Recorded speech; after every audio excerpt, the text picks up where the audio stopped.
Once again, welcome. I'm Leslie Gilo-Jacobs, and I direct our Capital Center for Public Law Policy here at Pacific McGeorge. And we're so thrilled to see so many of you here at this event.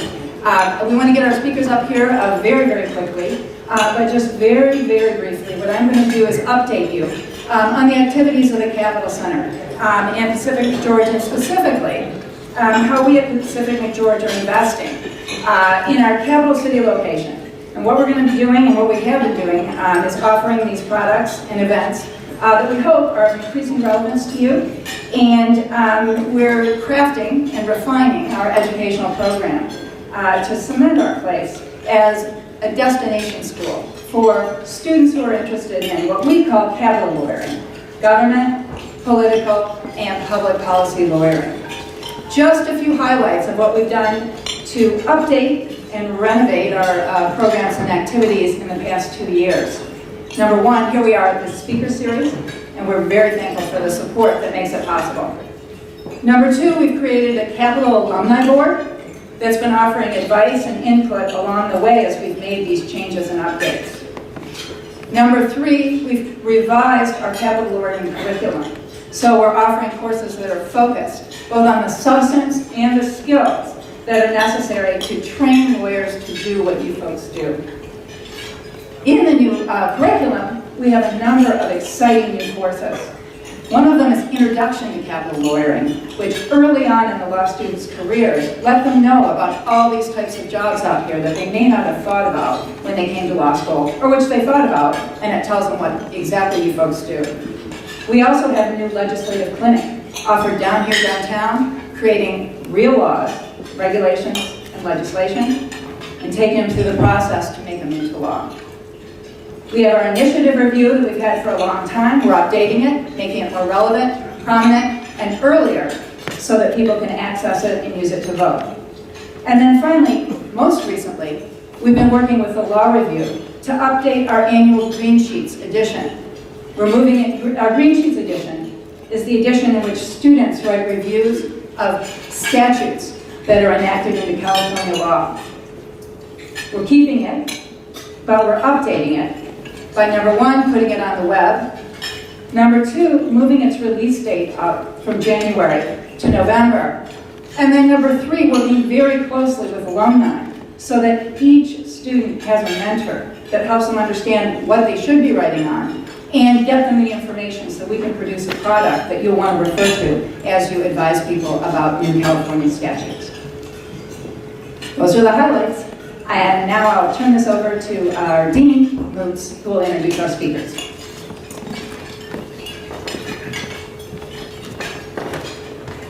Thank you, Leslie. Welcome, everyone. This is a great Capital Lecture event. It's so great. I'm going to keep my introductions very brief. You want to hear from our speakers. They really need no introductions. We're going to hear from Chip Nielsen, Senior Political Law Partner at the Nielsen Merksimer firm, and Lance Olson, Founder and Senior Partner of Olson, Hagel, and Fishburne.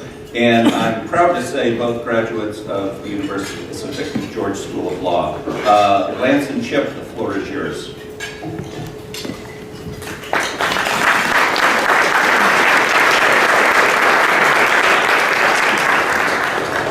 Thank you, Jay. Can you all hear me? Our topic today is federal, state finance laws, and basically dark money. A new term or newish term is being used now for almost everything. We'll talk about that.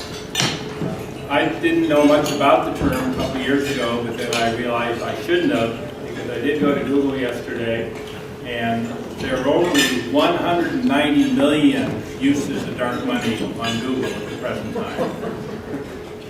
144 million of those were all in the 2012 election cycle activity.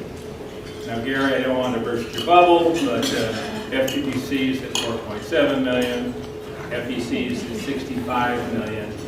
Those are huge numbers, but just think about 190 million hits on the term dark money, on a term that was almost not in existence a while ago, although some of the things that we're going to talk about have been being done for a long time. immediate definition, as far as I can tell, on dark money is any political expenditure when all the sources of the original funding are not easily and immediately available. I think it's maybe a little more narrow than that, and following, since there's nothing in these 190 million that I read last night that defined it, I'll try and define what I think I have. The term median. It means the funds that pay for a communication that features a candidate, an office holder, a wannabe candidate, a ballot measure, or relates to any of the above that has a nexus with an election, and the original sources of funds are not immediately known to the public. Some Americans believe that timely disclosure of original sources under these situations is required by current law or should be covered by current law. And the other Americans believe that it should not be covered or is not covered, and one of the reasons it should not be is the First Amendment of the United States Constitution. You were given a one-page sheet that allows us to now give you extra credits for the hour. This is basically the outline that Lance and I are going to cover. I'll cover dark money at the federal level, he will cover it at the state level, and then we'll both be available for questions for the rest of the time. There's what I call national in that chart. There's one U.S. Supreme Court case, two tax statutes that are really what I call national law that covers not only federal finance law, state finance law, local finance law, but there are a couple that you can't start without talking about them. First one is Buckley v. Valeo, January 30th, 1976, and it confirmed that it is constitutional in this country to require disclosure over a small minimum of the funding of express advocacy on candidates for election.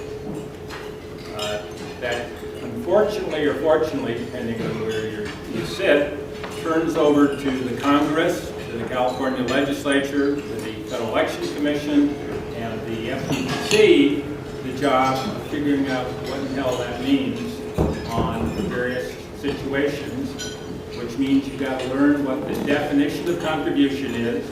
We all know that means if you give a check to a candidate who puts it in their candidate campaign and spends it on their candidate, that's a contribution. That's simple. But we'll see a lot of other things can be used with money that may not be as simple as a candidate receiving.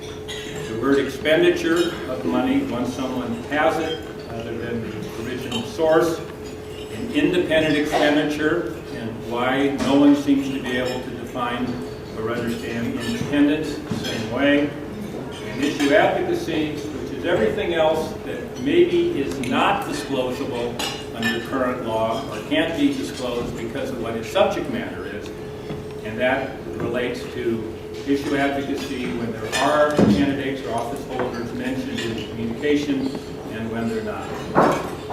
The Internal Revenue Code is the other item that I like to talk about because I can't find anyone else that agrees with me that it is so simple to understand that this is absolutely a bogus problem in transparency of dark money. Gary, I also watched Channel 10, and I realized that they did exactly what I thought. They found that there is a question about ballot measures and how C4s can figure out who or who doesn't get to keep that money and spend it on politics. And did they go to the Franchise Tax Board to figure out how that works? No, they went to you, the FPPC. Because it's the finance campaign laws that are the ones that require disclosure of campaign activity. And if you want to know what's going on, you need laws that for the agencies that I just mentioned, like the FEC and the FPPC, to look at what their laws are and then therefore what needs to be disclosed or not disclosed under. The reason C4s have become so important is that this country of ours has a very weird system. You can't open a checkbook without an FDIN. You can't get an FDIN from the IRS without telling them who you are. And if you don't tell them who they are, they decide you're a taxable organization.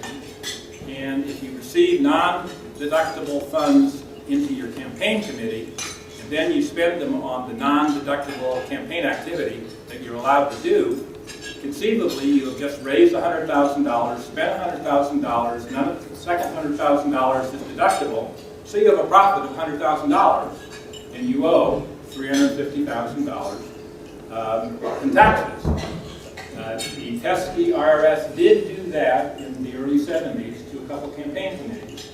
They then did it to a couple federal campaign committees, and for the first time Congress said, oh shit, there's no way in the world that the law should require us to pay taxes on our contributions. So they passed Revenue Code 527, which we all now know very well. And it says if you are a candidate committee, a state party committee, a PAC, and giving money to those same types of entities, you're automatically a tax-exempt entity. And when you do want to open the bank account, you just tell the banker, we're a 527, and the bank says, fine, we open it up, we know exactly what to do. You don't file tax returns if you're a 527 for tax purposes unless you make money on the money.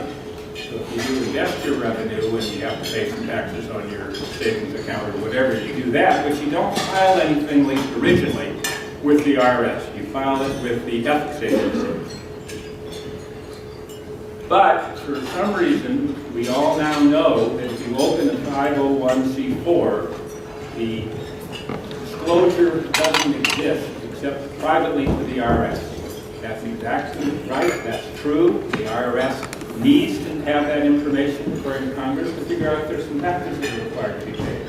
It is not, in my mind, where you go if you want to find out what's actually being spent and being raised in electioneering activity. So what I'll do very quickly now is just cover what the history is on the federal level, because it has some relevance to how things are handled here in California. 1971, there were some earlier laws that related to corporations, campaigns, and elections, etc. The PAP Act, a couple other laws. But 1971 was the Fair Election Campaign Act. It increased contribution disclosure. It imposed spending limits on campaigns. Back then, people had the same concerns. They were much too expensive, so let's just stop the campaign at a certain level. And they clarified the Political Action Committee rules because they were a little confusing for corporations and labor unions at the time. After Watergate, in 1974, Congress amended that act, repealed the media spending limits that they had in it. They added some candidate PAC and party contribution limits, and they established the Federal Election Commission for the first time to have an agency that was the one responsible to now implement the act. The major case that I just mentioned, the Buckley v. Valeo case, was the first time that all this structure of disclosure limitations went to the Supreme Court, and the Supreme Court said, disclosure is legal if it is disclosing candidate contributions, and limits are legal if they're reasonable. That's still the law today, but a lot has changed since then. Besides people who run campaigns, some who might be in this building or married to people in this building, know that right now issue advocacy can be as effective as a campaign ad that says vote no or yes on the candidate. All you have to do is say, this person is absolutely terrible for the following reasons, or this person is very, very talented for the following reasons, and then just end your ad, paid for Citizens for a Better California. One couple, two gentlemen in San Diego in the Carter race, the re-elect race, decided they on their own, and it was actually independent apparently, they would put out an ad nationwide that says, President Carter, you really messed up in your first 4 years. You did the following things, ran, and this, and that, and please don't let him do it again. And they sent the ad out on the 28th of October, a little late for anyone to rush around and do what the FPPC was able to do last year and get something done before the election. But the FEC showed up in San Diego and talked to these two men and said, you are a campaign committee, we don't see your report. They said, we know we're not a campaign committee, but why do we have to file a report anyway? We told everybody who we were and that we were the ones that were behind the ad. And the FEC said, no, you are a campaign committee, you need to file a report under our law. That went to the Ninth Circuit, and the Ninth Circuit said, we agree. If it smells like an ad, at least the kind I just described, that should be considered equivalent to what were called the magic words. Vote for, vote against, elect, put in office, don't leave in office. And ever since then, now at the Ninth Circuit level, where we are, it's been understood that you don't have to have express advocacy words to be express advocacy, which again puts it back on the ethics agencies to figure out where is that line, and when they can or can't figure out, you have to go to court. In 2002, the growth of what were being called stealth PACs was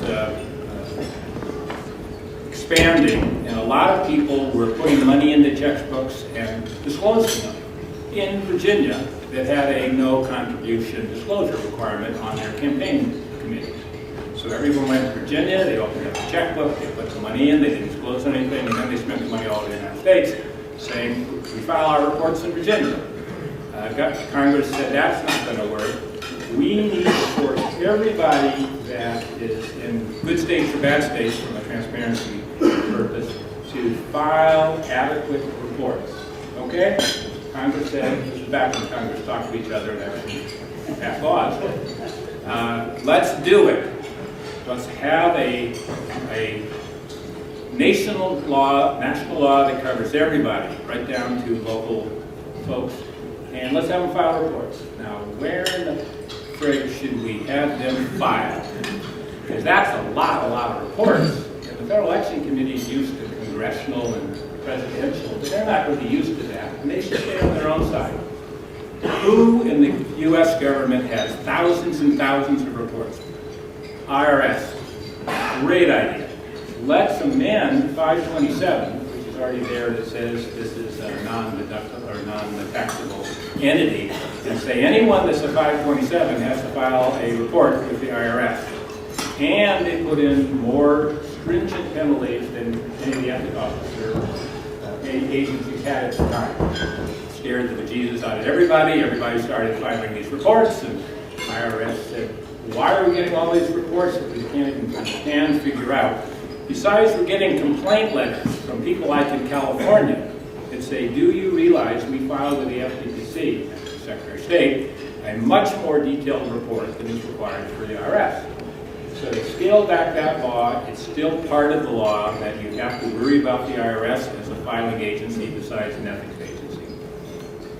The next major one was the Bipartisan Campaign Act, enacted by Congress November 6, 2002, also a time when McCain and Feingold were the ones, authors, Republican and Democrat, working together. And they decided it was time to move into a way to disclose money that did not have magic words, or maybe even didn't get that close to have magic words, like the Fergas case. And I didn't say that, but the Ninth Circuit, the Fergas case, says it smells like an ad, call it a campaign. A lot of the other circuits said, we don't agree. If it doesn't say vote for or against, don't call it a campaign. So there were lots of splits in the circuits. Congress decided to solve that and come up with a new term called electioneering communication.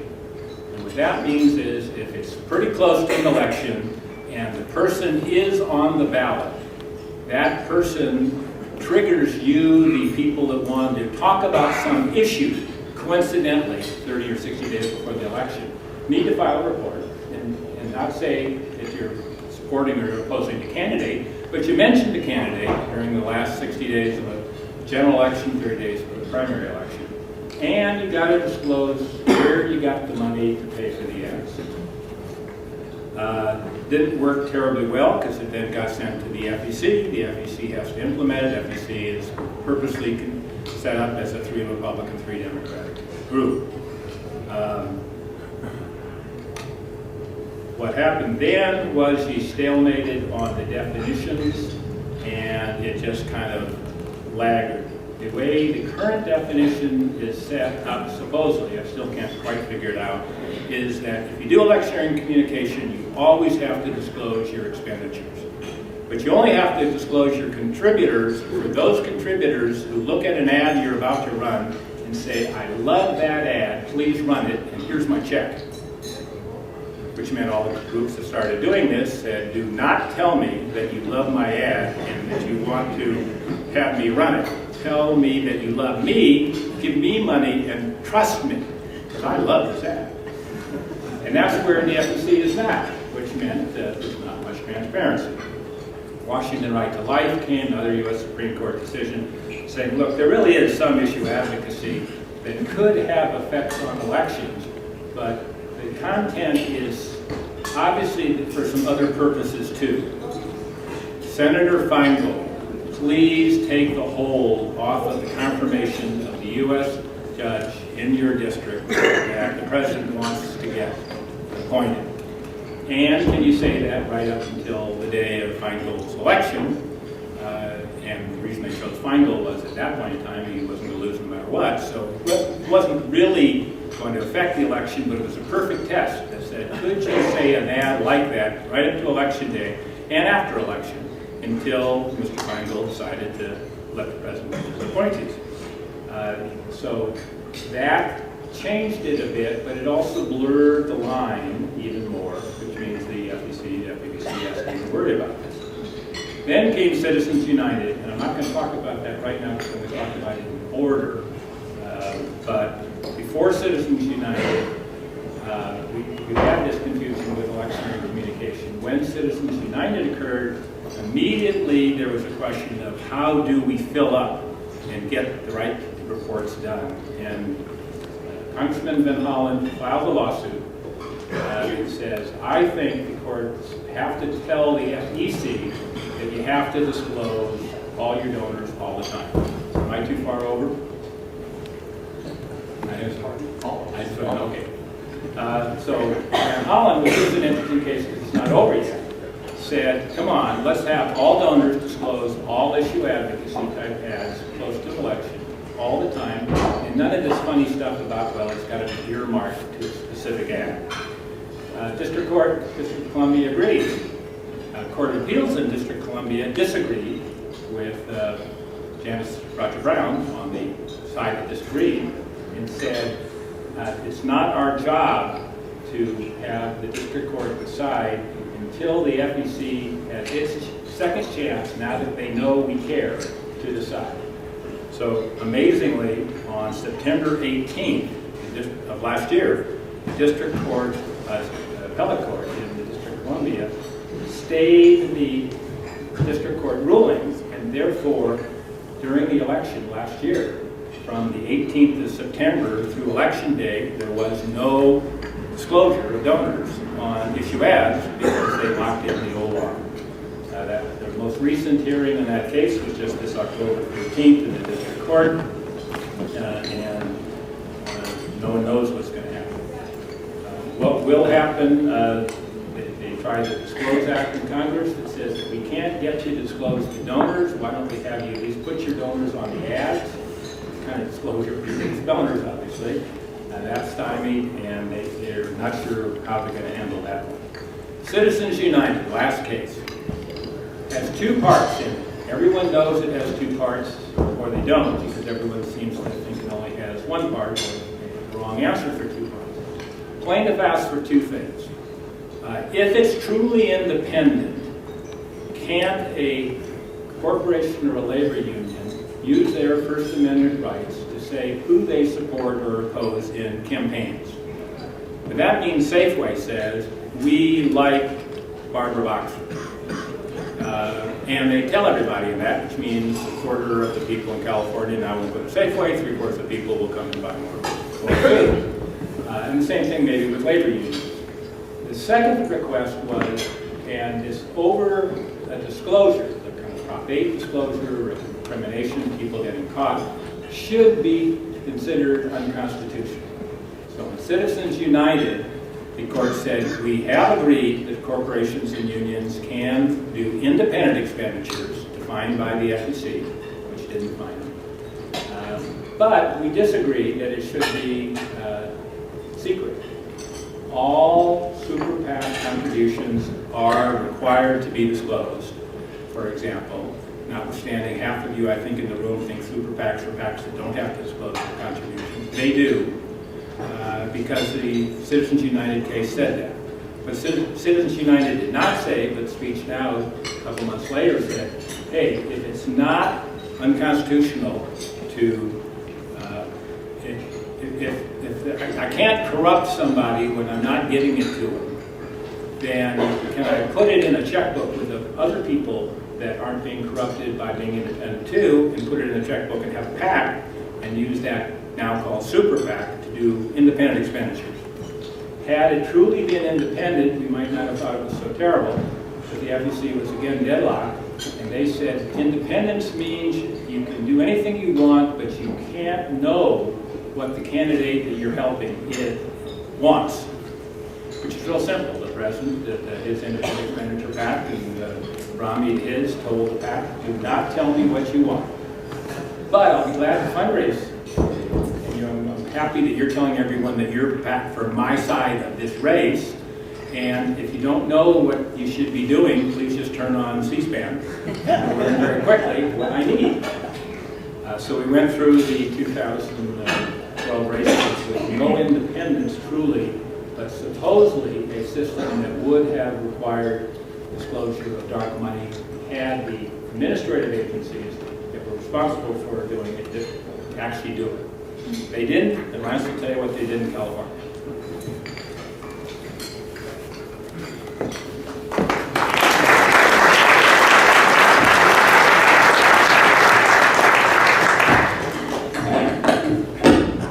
Good afternoon. I wanted to actually pick up where Chip left off in terms of Citizens United. I think if you haven't heard of Citizens United, you clearly haven't been paying attention in the last year or so, but everybody seems to have an opinion about Citizens United, and it generally is along the lines it's the worst thing that has ever happened in this country as a result of the Supreme Court's decision, and then from there you can just pretty much go in any direction you want. But I think that the key thing about Citizens United and to tie this back to California law, and Citizens United essentially said that corporations and therefore labor unions as well had a right to expressly state their views to voters about what they thought about a candidate, including calling for the defeat or election. And that had been prohibited for many, many, many years, going back literally for decades. Corporations and labor unions were not allowed to do that. And suddenly, presumably the floodgates are now open, and now all these corporations and unions are going to start spending all this money. But what I think a lot of you don't understand in California, and that led to what we now know as super PACs. Super PACs being committees that are funded. I must be stepping on something, doing something. Anyway, super PACs are committees that are funded now in large measure by corporate and union contributions. They're not subject to any limits. They go out and independently spend from candidates, and they're free to do that. But in California, we've always had that. We've never had a law in California that prohibited unions and corporations from directly expending money or contributing money directly to candidates for elective office. So we've always had that here. And except for one brief period of time, we've never had, it's Chip. I was pretty polite when you were speaking. Gloves are off, sorry. But we didn't have limits here in California on what we don't today. So in effect, Citizens United was a big deal, I think, at the federal level, but here in California, as a practical matter, didn't really have much of an effect, because we've always had super PACs. We've always had corporations and labor unions' ability to spend directly in connection with political campaigns without any limitations at all. And I think that Citizens United, one of the reasons it's had a little effect here in California, quite frankly, in my view, is we have a different scheme for campaign finance law.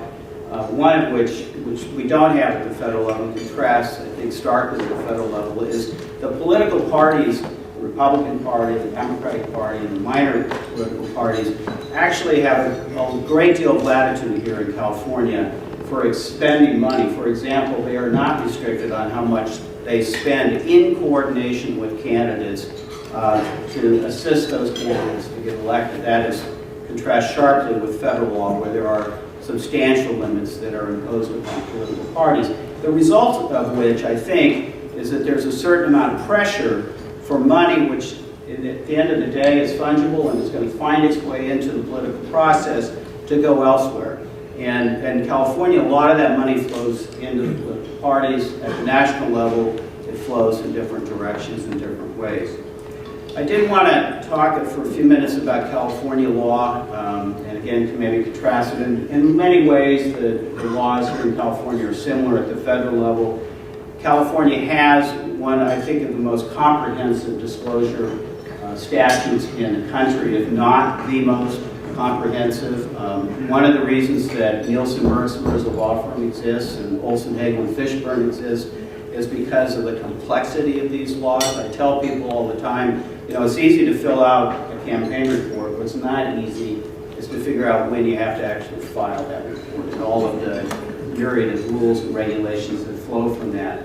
But for example, and just briefly, we have a $1,000 registration threshold in California, which is pretty low. So if you collect $1,000, a couple people get together and collect $1,000, and it doesn't matter whether you're a 501c4, social welfare, or C5, labor organization, or C6, trade association, it doesn't really matter what you are. If you go out and collect that kind of money, then you're required to register as a committee. And once you register as a committee, you're required to start disclosing where you got your money, down to a threshold of $100, and where you spend your money, the same threshold of $100. California also has comprehensive laws to regulate what we now commonly refer to as campaign money laundering. In other words, somebody giving money to somebody else to give to a candidate or a ballot measure committee in order to mask who the true source of the money is. We call that campaign money laundering, or making a contribution in the name of another. We have laws in California. Those laws are vigorously enforced by the Fair Political Practices Commissioner, Gary Winnick, who's already been referred to as chief of that enforcement division. And if you want to talk with him afterwards, I'm sure he can tell you all sorts of stories about campaign money laundering in California. But imagine now I hope asking yourself, well, if we have this disclosure laws in California, and we have these laws that prohibit campaign money laundering, then why did a couple of California political operatives think they could raise secretly $29 million, funnel it out of California into a Virginia-based 501c4, and have it come back into California to influence a couple of big ballot measure campaigns that were going on just a year ago, in November of 2012, Proposition 30, the governor's sales and income tax measure, and Proposition 32, which would have restricted labor unions' ability to participate in the political process. It's a good question. And maybe I see a lot of people in the room who were kind of involved at the time, and maybe they'll stick around and explain some of this to me afterwards. But they did get this idea that they could do this, that they could send this money out of state, somehow it would come back into California, and no one would ever figure it out. Well, we did figure it out in large measure because of the efforts of the Fair Political Practices Commission and others, the Attorney General's office. But in order to kind of understand why they thought they could probably do this, you have to indulge me for a minute while I explain a little detail about California law. We actually here in California distinguish between what we call express advocacy, and Chip talked about this a little bit, but express advocacy is where you say vote for this candidate or vote against this ballot measure. That's what we typically think of as express advocacy, although it's not necessarily limited to just words that are so direct as vote for or vote against. And on the other hand, we have something called issue advocacy, which is essentially communications to voters that identify candidates or possibly ballot measures, but don't necessarily tell you how to vote on those particular issues. So they may, and I'm going to use an example here in a minute, because we actually have a pretty, I think in California, fairly bright line test on how to distinguish between the two. But it's important to know the difference, because if it's express advocacy, then you're regulated. And you're regulated to a pretty high degree. You have to, in many instances, register as a committee, and if nothing else, you're going to have to file disclosure reports disclosing where you got your money to pay for this express advocacy and how you spent that money. Whereas if it's issue advocacy, with one exception, which I'll talk about in a moment, there really is a lot less disclosure with respect to issue advocacy. So the difference is very important. And apparently, these folks here in California were raising this $29 million, thought they could raise the money, have it go out of state, and it would be spent on issue advocacy, which would not be disclosed and regulated here in California. Although, now that I've read the deposition of one of those political operatives, I'm going to use the term that he used. Right along in that process, up before the election, they had what he called a hiccup. And I'll talk to you about what that hiccup was in a second. But in California, as I said, we have this sort of bright line test, and that test was actually established by the First District Court of Appeals here in California appellate court case, not a federal case. And it goes back to 2001, when then Governor Gray Davis was in the midst of an energy crisis here in California. And there was an organization called American Taxpayer Alliance that didn't like Governor Davis's policies on energy and decided to run some ads against him, or at least highlighting his position. And those ads talked about his sort of failed policies, and they concluded with the words, gray outs from Gray Davis. So gray outs from Gray Davis, that was the concluding line. Well, the governor didn't like that, and he instructed his lawyers to sue ATA, and under a provision in the Political Reform Act that allows you to seek injunctive relief to compel people to comply with the law, this law being that they needed, this ATA group, out-of-state nonprofit, needed to register and file as a committee. And interestingly enough, the Court of Appeals decided that no, what they had engaged in was not express advocacy. Even though they were critical of the governor and his policies, and even though he was up for election the following year, because they didn't use express advocacy, they were not regulated under the Political Reform Act. Following that, the FPPC subsequently adopted regulations defining what express advocacy was. So if you were engaged in express advocacy, you're regulated, and if you're not, you're less regulated. And in those regulations, they had, and this is where we get to the hiccup, they had a 60-day safe harbor. So in other words, if you're outside 60 days from the election, you're okay. You're presumed not to be engaged in express advocacy. But once you get within that 60-day window of the election, then there is, the presumption changes, and now you have a burden of proving that, in effect, you're not engaging in express advocacy. And apparently that was the hiccup that these political operatives suddenly decided, because when time this $29 million started to flow where it was supposed to flow, they were within the 60-day window.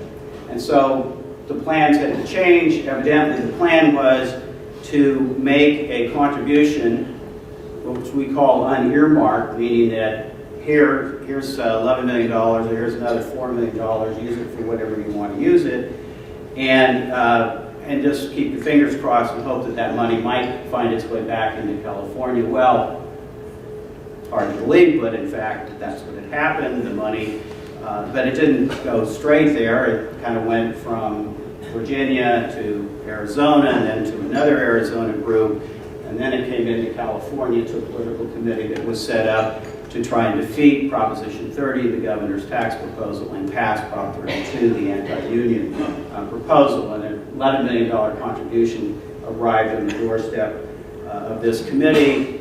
It, of course, was very happy to suddenly have $11 million that they could spend, and they did, in fact, then spend it, as we know, in an unsuccessful effort to pass. But what we saw was, I think, for really the first time in California, where this use of sort of dark money flowed around and came back and came in. Now, we found out. Why did we find out? Well, as I said, the FPPC, a complaint was filed. They became very aggressive about it. They filed lawsuits, actually compelled some disclosure right before the election. And then later, and I guess fortuitous for us in terms of our presentation, just last month announced $1 million settlement against two of the groups that were involved in the funneling of the money that ended up back here in California, and charging them essentially with campaign money laundering. What we didn't learn, at least not directly, was, well, who made up that $29 million in money, and because of the uniqueness of both California law and I think federal tax law and other laws, that money those sources were not disclosed, although as a practical matter, I guess they were once the press started digging into the enforcement file and looking at redacted copies of documents, and figured out, actually, when you have the first name and the address of somebody, it's not too hard to figure out who that last name might actually be. And that ended up being ultimately disclosed. I want to have time for questions, so I did want to just say that actually California is addressing this question directly through legislation that I'm, I think, proud to say that I've had some hand in helping to craft. It's SB 27, and it's a bill that's now pending. It got out of the Senate. It's pending on the floor of the State Assembly. Because it amends the Political Reform Act, that requires a 2/3 vote of the legislature and, of course, the signature of the governor, although the governor, I think, has signaled that he will sign the bill if it gets to his desk. But because the Republicans in the Assembly are opposed to the bill, they have not provided any bills, and even though we've had a 2/3 majority vote for Democrats, because of some special elections where some Assembly people decided to run for higher office, which I think was the City Council of Los Angeles, they are now below 2/3 in the Assembly, but that's going to be rectified, I understand, come January, so presumably this bill will pass. One of the things that SB 27 does is it establishes a kind of minimum threshold for disclosure for nonprofit organizations, these 501c4s, and if they actually engage in a political activity in California, meaning that they make contributions to candidates or ballot measures, or they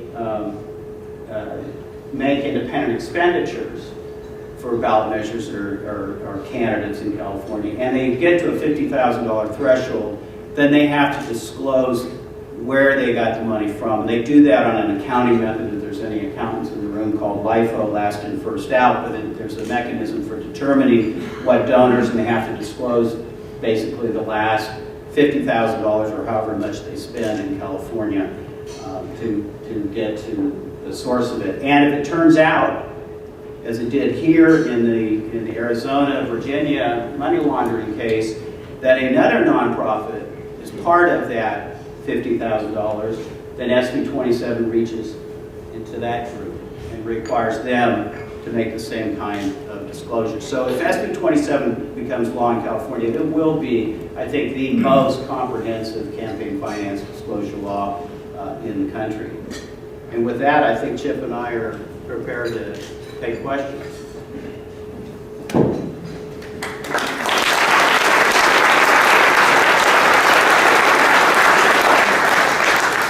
sorry, I don't understand that question. Anybody? Nobody has questions. I'm not going to talk for another 5 minutes. Indulge me, I have a comment, and that is that I think disclosure is a wonderful thing, but I don't think it'll solve the problem, because you can make people or organizations disclose, but you cannot regulate them opposed to Citizens United, or at least not in any way that's going to deal with the fundamental problem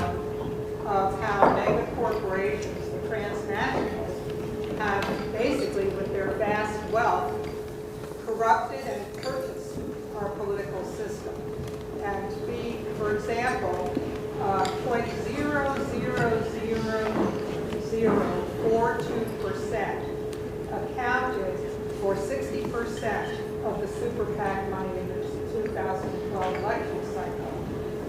That amounts to the equivalent of 132 people, but the wealth came mostly, that funding came mostly from mega corporations and those who derive their wealth from mega corporations, shareholders, CEOs, and so forth. So the problem is that our elected officials are not listening to the ordinary citizen anymore because they just give piddling amounts of money. They're not paying attention to them. And you're not going to get laws that reflect the will of the people and what's good for America as a whole as long as the elected officials are dependent on the mega corporate donors in order for the money to get reelected or elected. And so at this point, I'm going to put in a shameless plug for Move to Amend, which is a nationwide organization that has 310,000 people, active people, and we are seeking to build a democracy movement, a huge democracy movement, to push through a constitutional amendment that says money is not speech and corporations are not people, not only under the First Amendment, but under any of the portions. That they will no longer have constitutional rights under any portions of the Constitution, although they will, through the political process, have privileges and, of course, the right to do business. So I could go on and on, but thank you for indulging. Okay. Anybody else have a comment or questions? A question back here. I have a question. How do you respond to people who are concerned about the chilling effect on constitutionally protected campaign activities of all these complicated disclosure laws? It seems like all the enforcement actions don't go down on the super PACs. They always go to the little guy with the neighborhood association that's trying to, campaign for something that was supposedly protected by the First Amendment, and they have the full weight of government coming down on them. How do you respond to that? Well, I actually have a lot of sympathy for that position. I spend a lot of time defending people who've run afoul of the law and get caught up in the political process. Or this regulatory process of campaign finance. And I do think we need some correction there. I think one of the solutions is to raise the thresholds, and there are some efforts to do that in the legislature right now, although our politicians are not always known for the profiles and courage, and being soft on political crime is not in vogue right now. But I think some of these changes where we could change thresholds and people don't get caught up, people who are operating particularly at the grassroots level, would be a good idea. I will say, I've got, Chip's got more years than I do, but we've got a lot, collectively we've got about 80 years of experience with the FPPC, and it ebbs and flows in terms of their approach to enforcement. Right now, this is a shameless plug here, Gary, but for you, but right now we have an enforcement chief and policy, in my opinion, that it's got the priorities straight. They're going after the big people and the bad guys and the people who are bad actors, and the people who just get caught up in the process and don't understand the rules and didn't intend to violate some disclosure rule or something. Those people tend to get off lighter. They maybe get a warning letter from the FPPC, which is not something we have always seen in the past, because it's a lot easier to go after the little fish than the big fish. Jim, did you want to say anything? No, I totally agree, and the commission has told the state and the FPPC staff, we want you to understand there's a prioritization, and I'm not sure, Gary, but I don't think the number of warning letters have ever been higher than they are now, and appropriately so, because a lot of people, just like this gentleman said, I'm running for the school board, someone else is running too. We decide to pool our money. We want to send out a mailing that says, from the two of us, we hope you will vote for both of us. Now, what does that mean on what I have to file? It takes a rocket scientist to figure that out. So when you get caught, you see right now, I think we'll get a warning letter telling both those candidates, next time you use the technical assistance line at FPPC and ask. And I think people are learning to ask earlier than they used to do. But I think the FPPC is prioritized right where it should and is not going to go after that example that you just gave. And the person does have a First Amendment right to speak. The person does not have the First Amendment right to necessarily just not disclose contributions for their candidacy. But if they raise the limits, that'll help, and if they continue this, what they're doing now at FPPC, that will definitely help. Judge, do you have a question? Lance, this is a little more mechanical question. You said in this most recent fine, Virginia, Arizona, the fine was $1 million. But I think the paper said the FPPC also wanted the $15 million that got spent to be paid, what, to the general fund? Right, that's correct. There's a provision in Prop 34, which is our last campaign finance initiative that passed here in California. Actually, it wasn't an initiative, but ballot measure. Requires disgorgement of laundered money. So if you're the recipient of laundered money, you're required to basically cough that up to the general fund. That's where they got the additional $15 million, because there was $4 million and $11 million given to get to $15 million, and those two committees have been notified. One's out of state and is defunct. The other one. That's really my point. If the money was spent, who is going to have to pay it? Well, They may have to go to court to resolve that. yeah, I suspect there will be more litigation over that, but I will, Gary doesn't want to go and speak, but I will just repeat what he said at the press conference, which is that they have their ways. No, that they're going to, the principal officers, for example, can be liable for activities of the committee and that sort of thing. So, it's hard to say where this will end up. No doubt it will be litigated. Anybody else? Yes. In the environment of Citizens United, where it's pretty easy with a $29 million fund that we're talking about to form a shell corporation with dummy officers or with your secretary's officer, it seems like disclosure doesn't really disclose. It simply forces people behind more shells because the corporations have no limits. So how does disclosure actually get information to the public? Well, that's one of the purposes of SB 27 is to keep peeling back the onion until you get down to the bottom, and that's the way it's written and intended to work. So, obviously at some level you have to have voluntary compliance with these laws, and hopefully we will. I think, and not in fairness to what happened in the last November, but there are provisions of current law that at least on the surface might have led someone to believe that they could avoid disclosure, for example. And so I think what SB 27 do will kind of eliminate those excuses and get directly to the disclosure. Now, I'm not naive. I mean, I know people are creative. I've written laws, never thought they'd be used in a particular way, and I've seen self-proven law. Yeah, and you didn't take credit for the law you just talked about and did write. Prop 34. That was a principal draft. You have a prediction? It was Senator Burton's office. Yes. You have a prediction for McCutcheon versus FPPC and what the impact will be? Yeah, McCutcheon versus FPPC is sort of the next big case in front of the Supreme Court, having to do with aggregate limits at the federal level. So we don't have aggregate limits here in California, but at the federal level, there's only so much you can give a certain amount to a candidate for federal office, but there's a cumulative total you can give to all the candidates. And it's a little complicated, but it's being challenged on the basis that there's, on First Amendment grounds, that there's no justification for, as long as you're not corrupting individual candidates by giving more than what the allowed amount is, then why can't you give as many candidates as you possibly can give to and want to give to? My prediction is that it will be a 5-4 vote striking down the aggregate limit. Probably.